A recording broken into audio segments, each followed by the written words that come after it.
अंगिका समाज द्वारा धरना पर बैठे हुए समस्त कार्यकर्तागण और अंगवासी से मैं क्षमा याचना करता हूं कि इस मधुरतम और समृद्ध भाषा अंगिका में मैं अपने विचारों को रखने में असुविधा महसूस करता हूं। कारण ये आपकी मातृभाषा है, अवश्य ही इस भाषा से मेरा भी कुछ संपर्क रहा है और राष्ट्रीय स्तर पर भ्रमण करने के कारण हिंदी में विशेष रूप से बोलना पड़ता है। फिर मैं क्षमा प्रार्थी हूँ आप लोगों से कि मैं अपने विचारों को इस देश के संपर्क भाषा हिंदी में रखने का प्रयास करूँगा। आपने पूर्व के वक्ताओं से सुना, जिस अंगिका भाषा में आप अपने माँ बहनों से घर में बात करते हैं, उस भाषा की कितनी अवहेलना आपके क्षेत्र के सरकारी कार्यालय में, शिक्षण संस्थाओं में हो रहा है, ये बड़े कष्ट और शर्म की बात है। जो भाषा इतनी समृद्ध है, जिस भाषा के माध्यम से आप अपने सभी भावों, सभी विचारों को रख सकते हैं, उसे व्यक्त कर सकते हैं, उस मिट्टी की भाषा में पूर्णिया के कोर्ट कचहरी और कलेक्ट्रेट प्रखंड में शिक्षण संस्थान में बातें नहीं होती है, कार्य नहीं होती है। इसलिए अंगिका समाज का दायित्व है कि जिस तरह अगर कोई आपकी माँ को गाली दे आपका खून खौल उठता है, उसी तरह आपकी मुंह की बोली का अगर कोई अपमान करे, कोई सम्मान न दे, इसके खिलाफ आपको संगठित होकर संघर्ष करना चाहिए, आंदोलन करना चाहिए। अंग देश में अंगिका भाषा के माध्यम से सरकारी गैर सरकारी कार्यालय में काम हो, साथ ही शिक्षण संस्थान में अंगिका भाषा के माध्यम से पढ़ाई लिखाई का कार्य हो। ये अंगिका समाज का मांग है और इस मांग के लिए अंगिका समाज संघर्षशील है, आंदोलनरत है। इसी की कड़ी में आज का यह धरना है। जिस व्यक्ति के अंदर अपनी माँ के प्रति सम्मान नहीं, मातृभाषा के प्रति सम्मान नहीं, धिक्कार है ऐसे लोगों को जिसने अपने माँ और मातृभाषा का सम्मान न किया हो। इसी सम्मान की भावना को जगाने के लिए आज अंगिका समाज अंग देश में आया है और हर जगह अपने आंदोलन के कार्यक्रम से लोगों में चेतना जगा रहा है कि जिस तरह बंगाल की भूमि पर, मद्रास की भूमि पर, केरला की भूमि पर, कर्नाटक में अपनी मातृभाषा बंगला, मद्रासी, कन्नड़, मलयालम में वहाँ काम होता है, कार्यालय में, शिक्षण संस्थान में, उसी तरह अन्य देश में जहाँ की यह अंगिका भाषा समृद्ध भाषा है, इस भाषा के माध्यम से यहाँ पढ़ाई हो, लिखाई हो, सरकारी कार्यक्रम हो। यहाँ कोर्ट कचहरी में अगर हमारे गांव के लोग आते हैं जो अंगिका भाषा जानते हैं, अंगिका भाषा में अपनी सारी भाव को व्यक्त कर सकते हैं, अपनी बातों को रख सकते हैं। जब उनके सामने कोर्ट कचहरी में वकील साहब हिंदी और इंग्लिश में बोलते हैं, ऊपर बैठे न्यायाधीश, मजिस्ट्रेट हिंदी और इंग्लिश में बात करते हैं, कितने दुर्भाग्य की बात है। क्षेत्र की भाषा है अंगिका और उनके सामने बोली जाती है इंग्लिश और हिंदी, कितना दुर्भाग्य।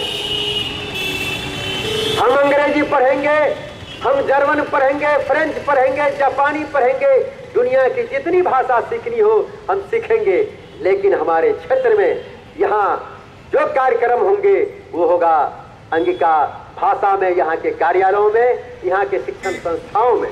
इसीलिए अंगिका भाषा को मान्यता मिले भारतीय संविधान में और सरकारी कार्यालय में, यहाँ के सभी व्यवस्थाओं में। इसलिए अंगिका समाज के इस आंदोलन में अंग देश के लोगों को बढ़ चढ़ के साथ देना है।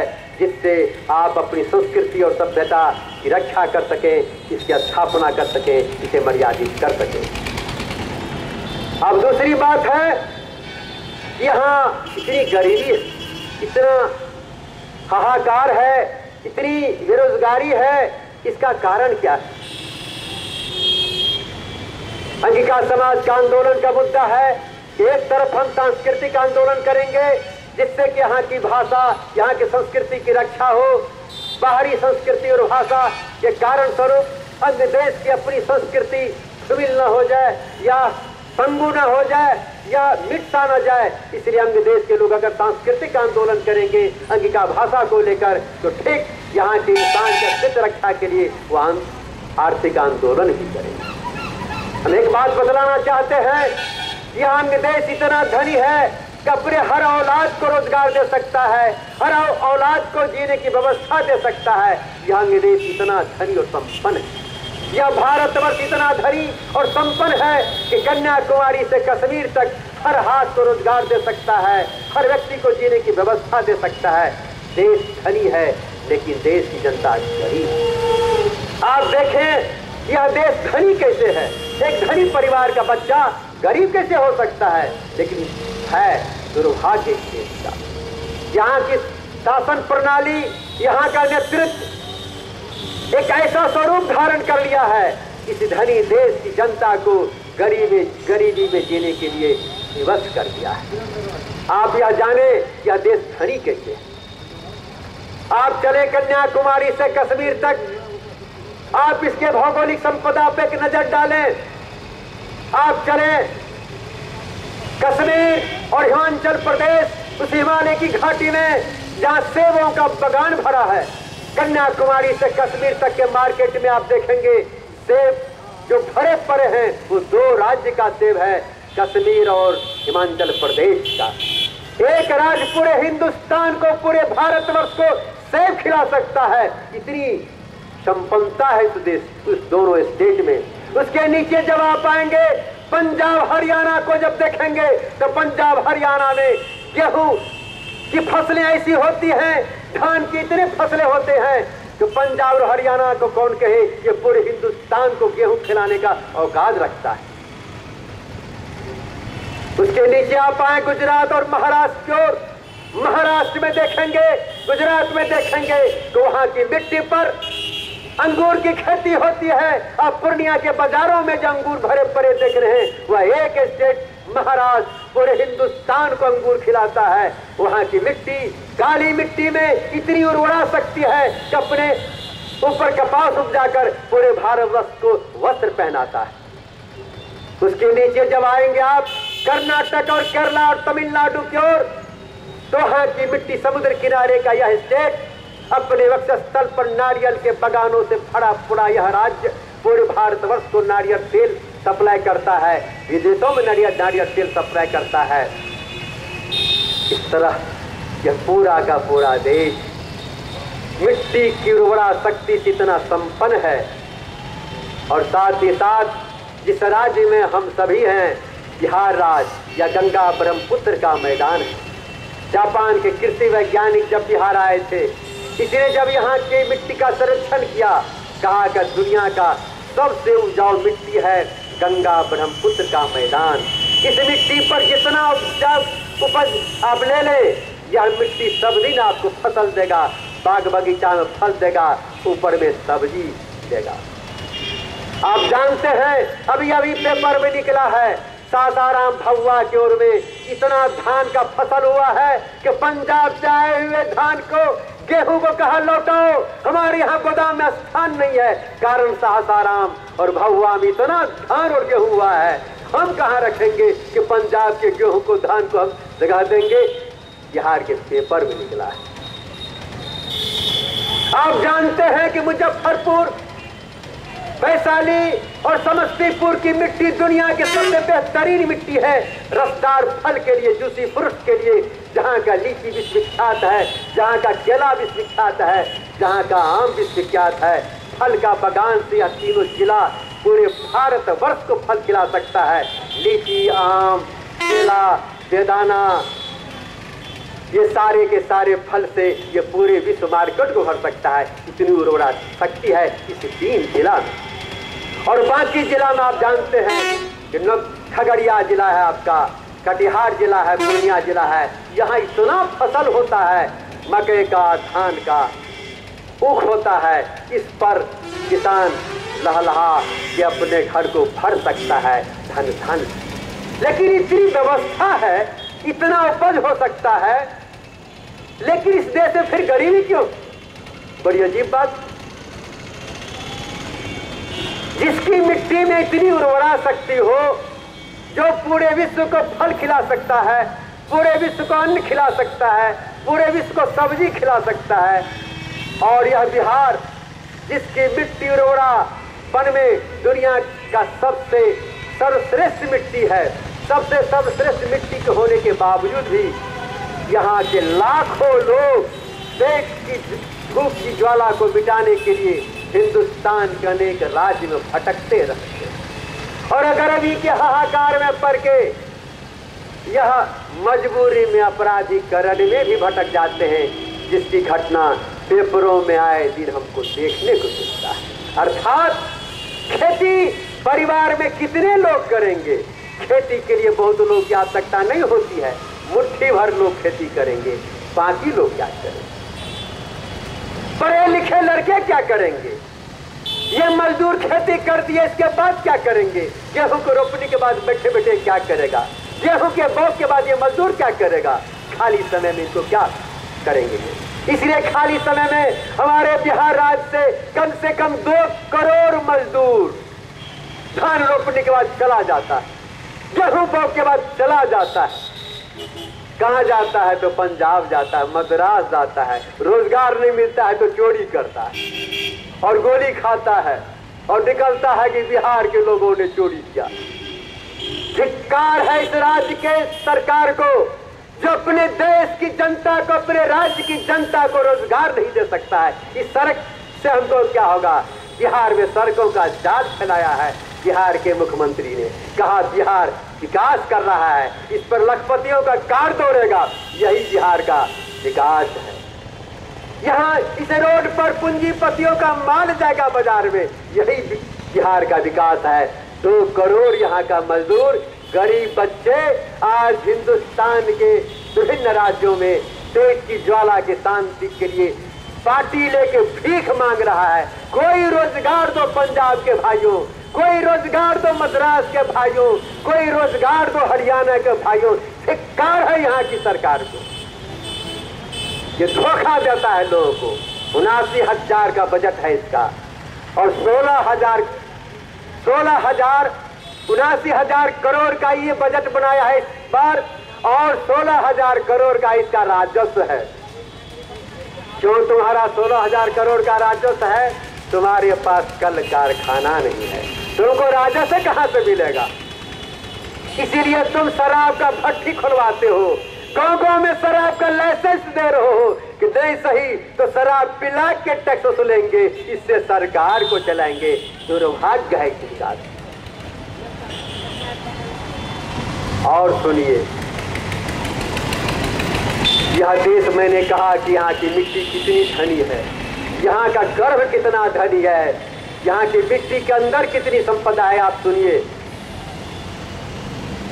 बंगाल से लेकर महाराष्ट्र तक, इस बीच में जितने राज्य हैं, बंगाल, उड़ीसा, मध्य प्रदेश और महाराष्ट्र, ये सभी यहां से लेकर वहां तक, बंगाल की खाड़ी से लेकर अरब सागर तक, ये धरती के अंदर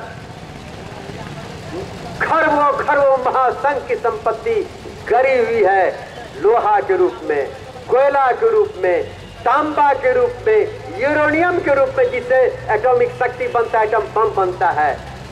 और भारत सरकार इस लोहा के ओर को, एस को, लोहा के पत्थर को जापान के हाथ से बेच रहा है। और वो जापान इतना छोटा देश है कि लोहा का कारखाना बनाकर उसके छाई को रखने का उसके पास जगह नहीं है। इसलिए जापान की सरकार ने क्या किया कि भारत सरकार से वो मिट्टी के अंदर से लोहा का पत्थर निकालता है, जिसको आयरन ओर कहते हैं इंग्लिश में, उसको लोहा का यश कहते हैं हिंदी में। उस लोहा के यश को लेकर यह एक ऐसा जहाज बनाया है जिस जहाज पर लोहा बनाने का कारखाना है, जो बोकारो में कारखाना है। वो जहाज पर लोहा बना लेता है और उसके छाई को समुद्र में फेंक देता है। कारण जापान इतना छोटा देश है कि उसको अपने धरती पर लोहा के छाई को रखने का जगह नहीं है। और उस लोहा से होंडा कंपनी मोटरसाइकिल बनाकर, वहां का कार कंपनी 4 व्हीलर कार बनाकर, मशीन बनाकर भारतवर्ष के मार्केट में बेचता है। हमको देता है लोहा का पैसा, पत्थर का 1 लाख रुपया, और उससे वो बनाता है 50 करोड़ का मशीन बनाकर हमारे हाथों बेचता है। कि ये कितना मूर्ख आदमी है, यह अपना माल बेचता है 1 लाख में, उसी से बनाया हुआ माल खरीदता है यह 50 करोड़ में। इसको आएगा कहां से ही पैसा? हिंदुस्तान कंगाल हो जाए। इस लोहा के ओर पर, इसी देश में अगर अनेक लोहा का कारखाना खोला जाए, उस लोहा पर अगर कार का कारखाना खोला जाए, साइकिल का कारखाना खोला जाए, मोटरसाइकिल का कारखाना खोला जाए, पंपिंग सेट का कारखाना खोला जाए, इतने कारखाने यहाँ खुलेंगे जिस लोहा से बने हुए सामान को बेचकर यह देश दुनिया का सबसे धनी देश हो सकता है। हमारे यहाँ क्या नहीं, आपके पूर्णिया में 24 घंटा बिजली नहीं रहता है, जबकि कोयला का भंडार यहाँ इतना है कि कोयला पर आधारित थर्मल पावर खोल के हम एक एक गांव को 24 घंटा बिजली दे सकते हैं। लेकिन यह कोयला विदेशों में बेचा जाता है। बेस्ट क्वालिटी का आयरन ओर, बेस्ट क्वालिटी का कोल यह विदेशों में बेचा जाता है, और हिंदुस्तान के पास लोहा नहीं, हिंदुस्तान के पास कोयला का अभाव, जबकि कोयला भंडार में भरा पूरा है। यहाँ के घर को बिजली नहीं, कारण थर्मल पावर नहीं, बिजली हाउस नहीं। ऐसा क्यों हो रहा है? जिस देश को इस धरती पर इतनी संपदा हो, जिस देश के गर्भ में इतनी संपदा हो, उस देश की जनता गरीब है। कारण क्या है? पढ़ा लिखा 10 करोड़ जनता एम्प्लॉयमेंट एक्सचेंज में यहाँ का बेरोजगार है। आपको जान के आश्चर्य होगा, हिंदुस्तान के क्रीम लड़के को उठाकर 30 से 45% इंजीनियर और डॉक्टर अमेरिका का, दे आर इंडियन, ये भारतीय हैं। भारतवर्ष की मेधा को लेकर अमेरिका दुनिया का सिरमौर और धनी देश बन गया।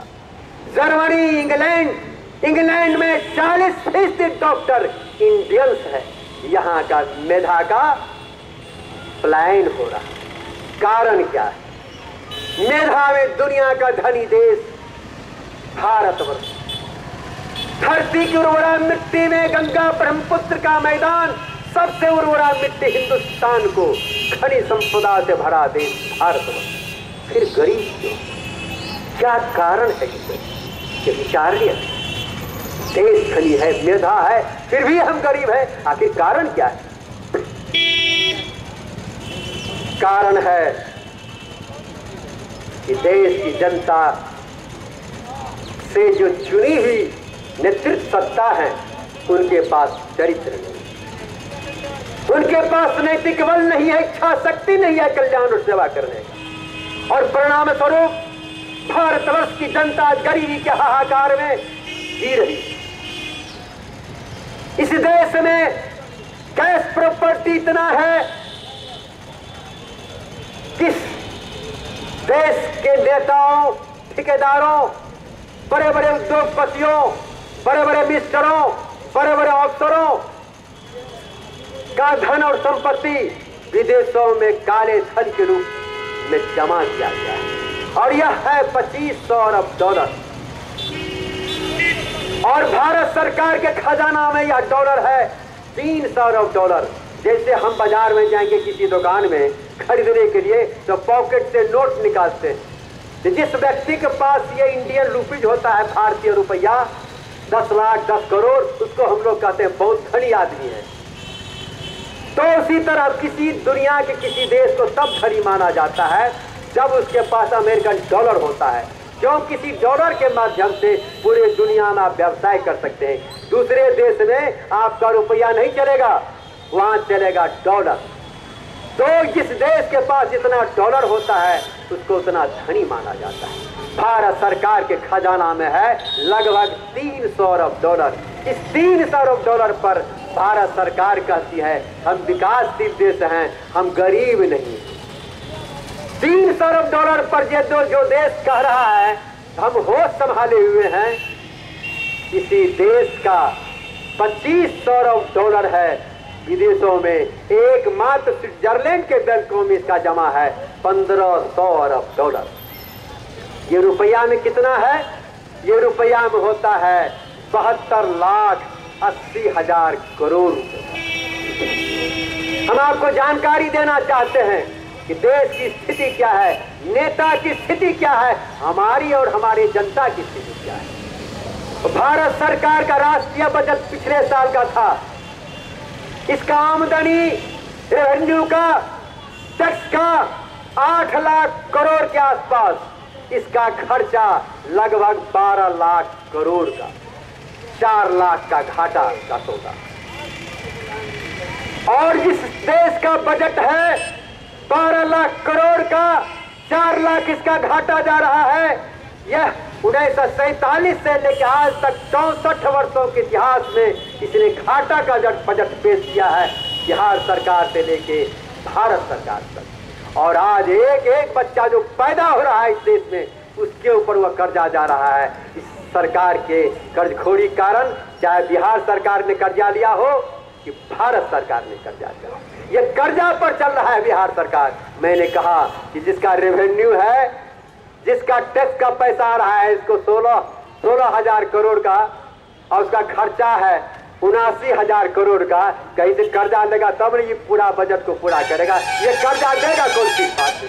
ये सारा कर्जा हमारे ऊपर लादा जाएगा। हर पैदा होने वाले औलाद पर 30,660 रुपया का कर्जा गिर रहा है।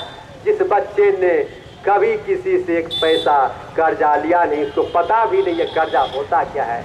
माँ की गोद में बैठकर उसके सीना से लिपट कर दूध पीने वाले बच्चे पर यह बेईमान या भ्रष्ट सरकार उस पर भी कर्जा लाद देता है। क्या दुर्भाग्य।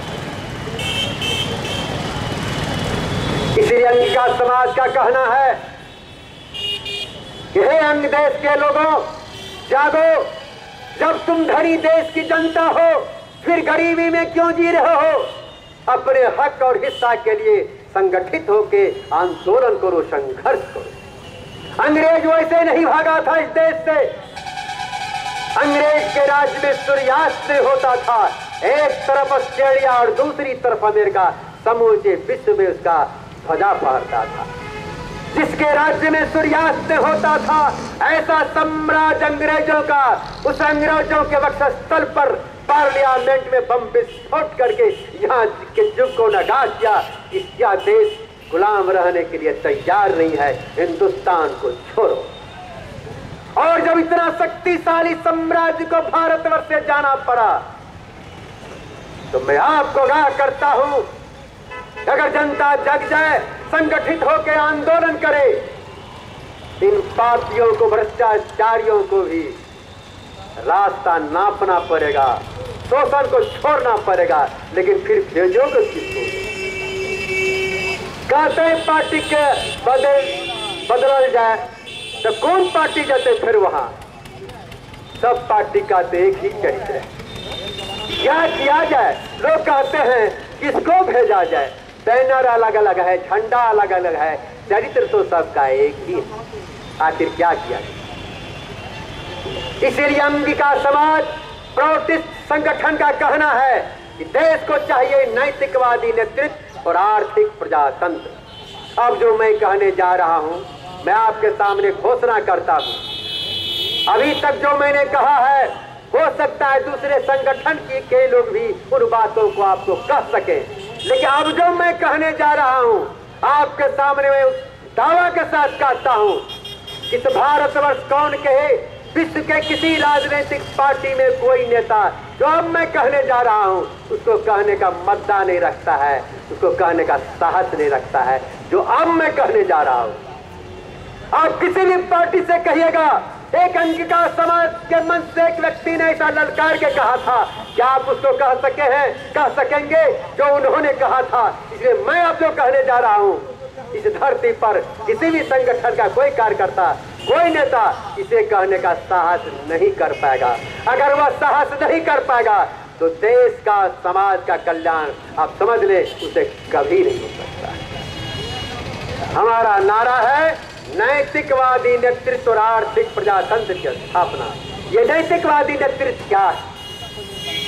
नैतिकवादी नेतृत्व का अर्थ है एक ऐसा नेता जिसका आहार शुद्ध हो और व्यवहार शुद्ध हो।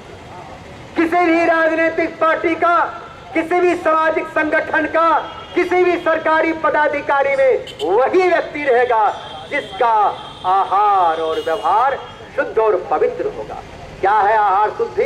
आहार शुद्धि का अर्थ होता है ऐसा भोजन वह करेगा जिससे इसका मन पवित्र और सात्विक रहेगा। अर्थात समाज सेवा के मंच पर जाने वाला व्यक्ति मांस, मदिरा, प्याज, लहसुन, खैनी, बीड़ी, तंबाकू, गांजा, भांग, इन सभी तामसिक आहारों का सेवन नहीं करेगा। आप कहेगा कि साधु संत की बातें हैं, तो इसका मतलब है हरामजादा, कुत्ताखोर, बलात्कारी को आप बनाएंगे समाज का नेता।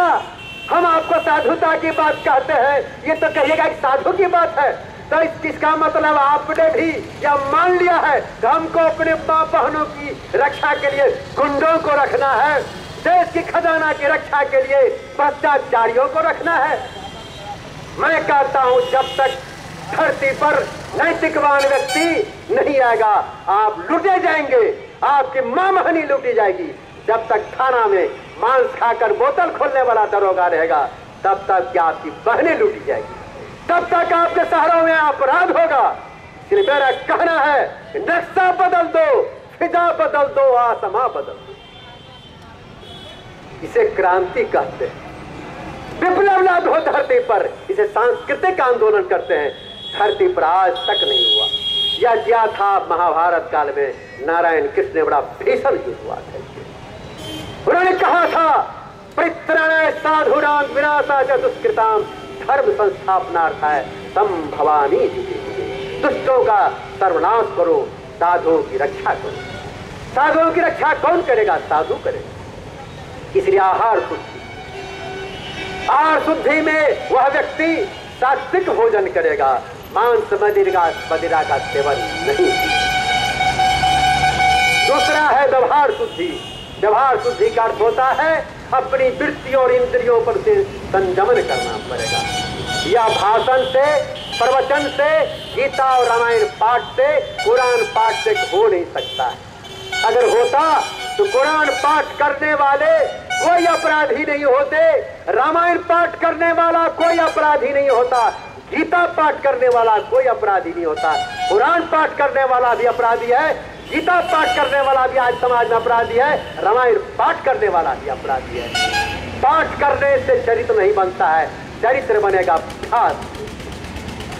कौन सा अभ्यास? अभ्यास करना होगा जिससे उसकी वृत्तियां, इंद्रियां नियंत्रित हो, संयमित हो। वृत्तियों के आवेग से इंसान को गर्व करता है, पापाचार करता है। जिसको अपने क्रोध पर नियंत्रण नहीं, जिसे अपने लोभ पर नियंत्रण नहीं, जिसे अपने मोह पर नियंत्रण नहीं, वह पाप करेगा। मोह, क्रोध और लोभ यह इंसान को हैवान बना देता है। इन वृत्तियों पर नियंत्रण करने वाला व्यक्ति होगा एमएलए। इसलिए पार्टी के संविधान में लिखा जाएगा, वही व्यक्ति पार्टी का सदस्य बनेगा, वही व्यक्ति पार्टी का कार्यकर्ता होगा, वही व्यक्ति पार्टी में एमएलए और एमपी का टिकट लेगा जिसका आहार और व्यवहार शुद्ध हो। व्यवहार शुद्ध कैसे होगा? व्यवहार शुद्धि की आवश्यक है जम, नियम, आसन, प्राणायाम, ध्यान, धारणा। यह जो अभ्यास है, जैसे कसरत करने से शरीर बलिष्ठ होता है, उसी तरह इस योग अभ्यास करने से मनुष्य का मन सशक्त और बलिष्ठ होगा। अपनी इंद्रियों को संयमित करके वह सच्चा इंसान बनेगा। इस तरह हमारा कहना है कि मनुष्य आहार शुद्धि और व्यवहार शुद्धि के माध्यम से एक नैतिकवादी नेतृत्व का सृजन है। और यह नैतिकवादी नेतृत्व समाज में सांस्कृतिक और आर्थिक व्यवस्था लगा। हमारे पूर्व के कार्यकर्ताओं ने विस्तृत चर्चा इसके संबंध में की है कि हम इस अंग देश को कैसे सजाएंगे जिससे कि अंग देश में कि जनता भूखी न रहे, गरीबी में न रहे, बेरोजगार न रहे। इस कड़ी में मैं आपको यह बतलाऊंगा, इस तरह का नैतिकवादी नेतृत्व जिसे हम प्रौढ़ के कार्यकर्ता, अंगिका समाज कार्यकर्ता जिन्हें हम लोग कहते हैं, प्रौढ़िस्ट कहते हैं, सद्विप्र कहते हैं, ये कार्यकर्ता समाज में सांस्कृतिक आर्थिक आंदोलन करेगा। आपने आप पूर्णिया जिला की बात, पूर्णिया जिला में एक भी व्यक्ति पंजाब नहीं जाएगा, पूर्णिया जिला से एक भी व्यक्ति क्षेत्र से बाहर नहीं जाएगा रोजगार की जो नौकरी के लिए, क्योंकि हमारे ही क्षेत्र में इतने रोजगार के साधन होंगे। वो अपने माँ, माता, पिता, भाई, बहन, बहू, बेटी के साथ अपने घर में रहेगा। प्रौढ़ के जन्मदाता महान मनीषी श्री प्रभात रंजन सरकार जी ने अपने जीवन काल में एक बार कहा, देखो कितनी दुर्व्यवस्था है कि धरती धनी है और बिहार के लोग पंजाब जाते हैं, दिल्ली जाते हैं रोजगार के लिए। जानते हो इससे क्या होगा? ये जाएगा पंजाब, ये जाएगा हरियाणा, और जब उसको पता चलेगा कि हमारी बहू बेटी, हमारी जवान बेटी, जवान बहन के साथ वहां के गुंडे दरिंदे रात्रि वेला में उसके साथ दुराचार कर रहे हैं, तो तनाव में वहां पागल हो जाएगा, वो तनाव में रहेगा, ये असुरक्षित रहेगा। इसे सामाजिक आर्थिक व्यवस्था नहीं कहते। सामाजिक आर्थिक व्यवस्था उसे कहते हैं कि हर व्यक्ति को अपने ही घर के आस पास उसे रोजगार मिले, जिससे वह अपने माता, पिता, भाई, बहन, बहू, बेटी, पत्नी के साथ रहे और अपने परिवार को गार्जियनशिप दे, उसे सुरक्षा दे। उसे वही रोजगार होनी चाहिए। घर को छोड़कर जब चला जाएगा तो सिक्टी की घटना होगी। आज से 3-4 साल पहले मैंने अररिया जिला का वह न्यूज पढ़ा था कि घर का पुरुष सभी के सभी पुरुष था, पंजाब में रोजगार करने गया था। उसी गांव का गुंडा दरिंदा जुक्कों ने रात्रि वेला में उस परिवार, उस गरीब परिवार के साथ दुराचार किया और सवेरे सभी माँ बहनें जहर खा के मृत्यु को स्वीकार की। कितना बड़ा ये दुर्दिन है समाज की। कौन उस माँ बहनों की रक्षा करेगा रात्रि बेला में? जब उस परिवार का हर मर्द चला जाएगा, पेट की भूख की ज्वाला को तृप्त करने के लिए पंजाब आप ही कहे, उसकी क्या दुर्गति होगी? वहां तनाव में वह रहेगा, यहाँ तनाव में असुरक्षित यह रहेगा। यही है बिहार का विकास, यही है इस देश का विकास। इस साल के बजट में बिहार सरकार ने कल खारकाने के लिए कोई बजट नहीं। तुम्हारे साइकिल देने से, तुम्हारे खिचड़ी परोसने से यहाँ के लोगों को रोजगार नहीं मिलेगा। रोजगार की बात करो, कब तक ठगोगे बिहार के लोगों को? कब तक थाली में खिचड़ी भिख मंगा के देकर, एक साइकिल देकर यहाँ के लोगों को मूर्ख बनाओगे? मूर्ख बनाना बंद करो। हमें चाहिए रोजगार, पढ़े लिखे लोगों को काम, हर हाथ को रोजगार। यह कैसे होगा? यह तुम्हारे सड़क बनाने से नहीं होगा, यह होगा उचित व्यवस्था। पैसा कहेंगे कहां से आएगा? बिहार सरकार कहती है पैसा कहां से आएगा? केंद्र सरकार कहती है पैसा से कहां आएगा? अरे अमेरिका जब स्विट्जरलैंड के सारे पैसा को ला सकता है, तुम क्यों नहीं लाते हो? अमेरिका, समूचे अमेरिका के बड़े बड़े लोगों के सारे धन को स्विट्जरलैंड सरकार पर दबाव देकर ले आया, लेकिन जब यहाँ स्विट्जरलैंड के बैंक में जमा पैसा को लाने की बात की जाती है तो उन्हें डंडा से पीटा जाता है। बंद करो, क्यों ऐसी बात बोलते हो? इसका मतलब है डंडा चलाने वालों की पैसा है वहां, इसीलिए वो डंडा चलाता है। अब आप कहिए, जिस देश का सरकार चोर और डाकू हो, जो देश की संपदा को विदेश में रख दिया है, देश का विकास कैसे होगा? किसान के जमीन पर सीलिंग है, 18 एकड़ से ज्यादा सिंचित भूमि किसान नहीं रख सकता है।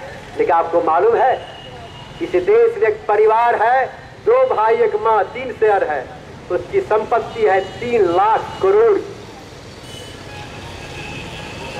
एक अंबानी परिवार की पारिवारिक संपत्ति है 3 लाख करोड़ की, और बिहार का औकात है रेवेन्यू का 16,000 करोड़, और भिखमंगा का बजट है 79,000 करोड़ का। अर्थात एक राज्य के औकात से ज्यादा एक परिवार की संपत्ति है एक अंबानी के परिवार।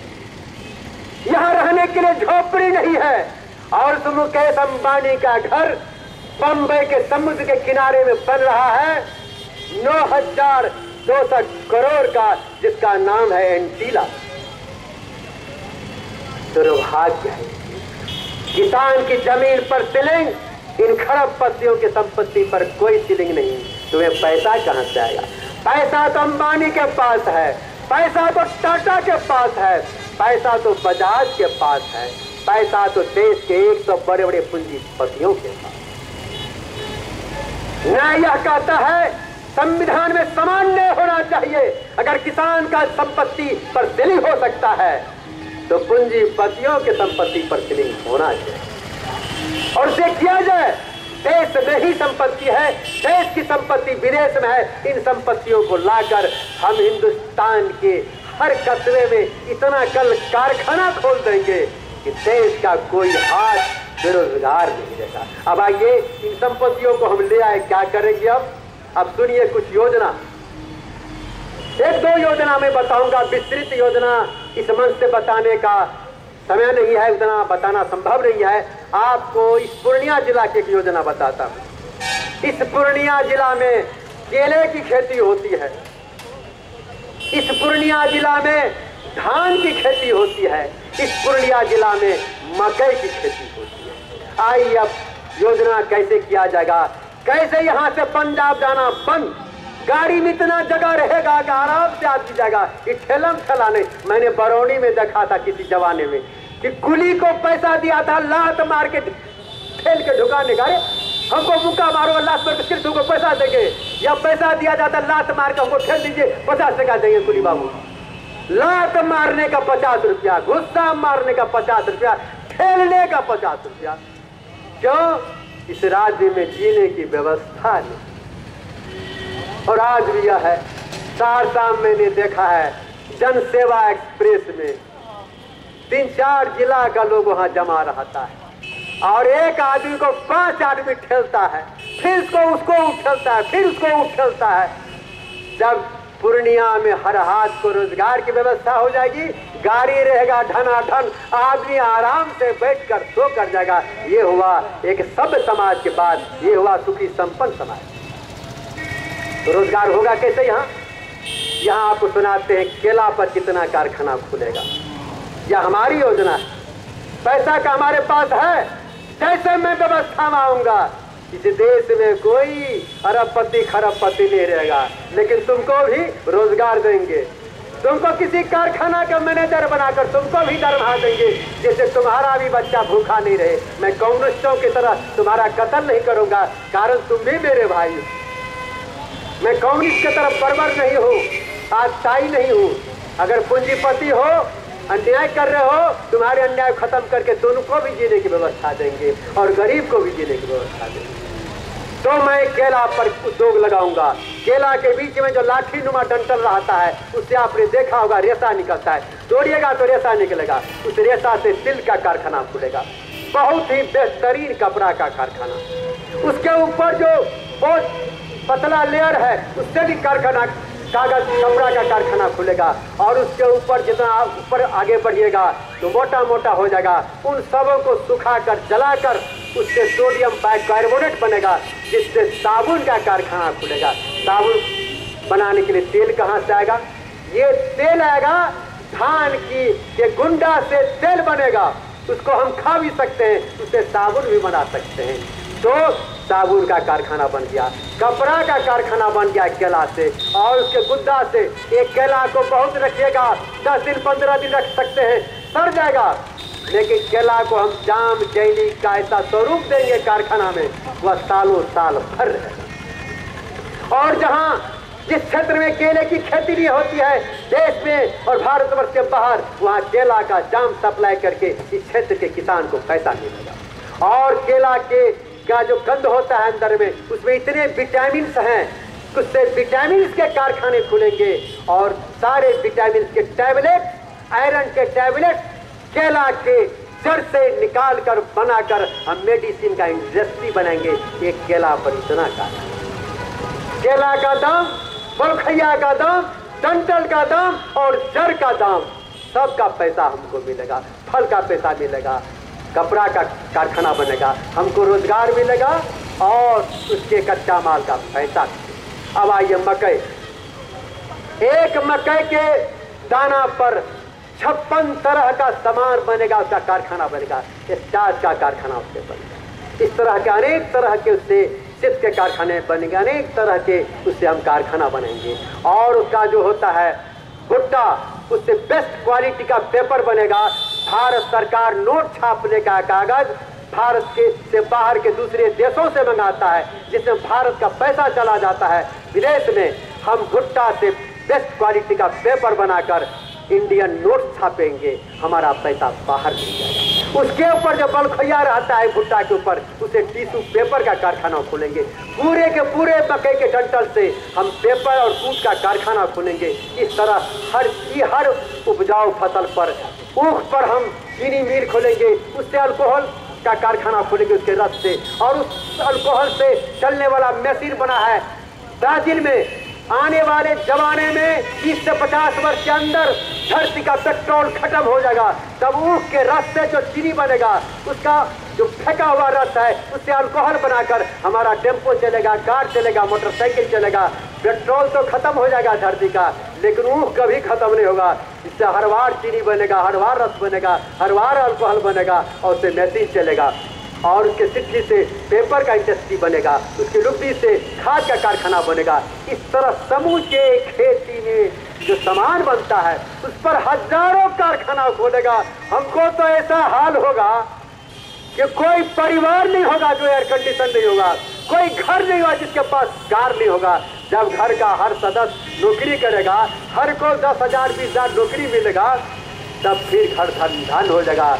क्यों पंजाब में हम धक्का खाने जाएंगे? पंजाब का लोग कर जोड़ के आ जाइए, हम कहाँ आएंगे? तुम आओ हमारे कारखाना में झाड़ू लगाना तुम लोग, हाँ हमको मजदूर नहीं मिल रहा है। तो ये है विकास की योजना। तो बंधुगण, करेगा कौन? मैंने कहा था तो जो मैं कहने जा रहा हूँ इसे अब दूसरा कोई कह नहीं पाएगा। क्यों नहीं कहेगा? सरकार जैसे कहेगा कि हम अंबानी का पर सीलिंग लगाएंगे, वैसे अंबानी सारा एमपी को खरीद कर सरकारें को गिरा देगा। इसीलिए यह बात ये राजनीतिक पार्टी के नेता न घोषणा कर सकते हैं, न कानून बना सकते हैं। इसलिए आवश्यक है कि अंगिका समाज जो आज आपके सामने आया है, इस अंगिका समाज के आंदोलन में आप शरीक हो और शरीक होकर अंग देश के गौरव और वैभव को स्थापित करें। सांस्कृतिक आर्थिक आंदोलन के माध्यम से इस धरती पर एक घृणा, द्वेष, शोषण से मुक्त एक स्वस्थ सुंदर मानव समाज की स्थापना करें। इसी आंदोलन का एक बिगुल है अंगिका समाज। आज आपको यह देखने में छोटा सा मंच लग रहा है, उसी तरह जिस तरह 5 पांडव महाभारत काल में युधिष्ठिर ने नारायण कृष्ण को कहा, प्रभु हम तो मात्र 5 हैं, हमारे पास न राज है, न खजाना है, न सेना है, हम कैसे कौरवों से युद्ध करेंगे? भगवान कृष्ण ने कहा, जतो धर्म ततो जय। हे युधिष्ठिर, संघर्ष करो, आंदोलन करो, तुम्हें प्रकृति ऐसी शक्ति देगी, तुम्हारी विजय होगी। और आपने देखा कि साधुओं की जीत हुई। ऐसे व्यक्तियों की जीत होती ही है जो नैतिकवान है, सच्चे इंसान है, जो सच्चे उसूल के लिए संघर्ष करते हैं। अंगिका समाज आज धरती की